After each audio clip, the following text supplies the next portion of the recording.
क्या आप जानते हैं महाभारत में एक माँ ने अपने पुत्र का त्याग क्यों किया?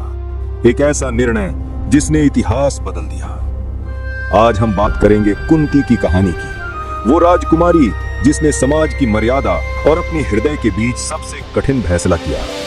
कुंती बचपन से ऋषि दुर्वासा की सेवा करती रही थी। ऋषि प्रसन्न हुए और उन्हें दिया एक वरदान, ऐसा मंत्र जिससे किसी भी देवता को बुलाकर पुत्र पाया जा सकता था। युवा कुंती भोर के समय नदी किनारे गईं और सूर्य देव का आह्वान कर डाला। क्षण भर में तेजस्वी सूर्य देव प्रकट हुए। उनकी प्रभा इतनी उज्जवल थी कि कुंती आंखें तक नहीं खोल पाई। सूर्य देव बोले, कुंती, तुम्हारा आह्वान सफल होगा, तुम्हें पुत्र मिलेगा।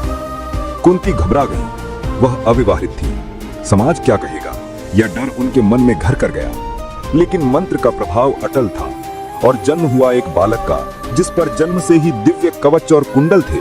वो था कर्ण।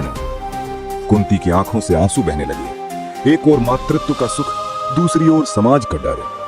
अंततः उन्होंने कठिन निर्णय लिया। अपने नवजात पुत्र को टोकरी में रखा और आंसुओं के साथ गंगा में बहा दिया। वही शिशु आगे चलकर बन गया महाभारत का महान योद्धा दानवीर कर्ण। लेकिन कुंती के हृदय में यह रहस्य जीवन भर दबा रहा। सच्चा साहस केवल शक्ति में नहीं होता, बल्कि समझ, धैर्य और त्याग में भी छिपा होता है। कुंती का त्याग हमें याद दिलाता है, जो नेक हृदय और साहस से किया जाता है, वही हमेशा महान बनाता है।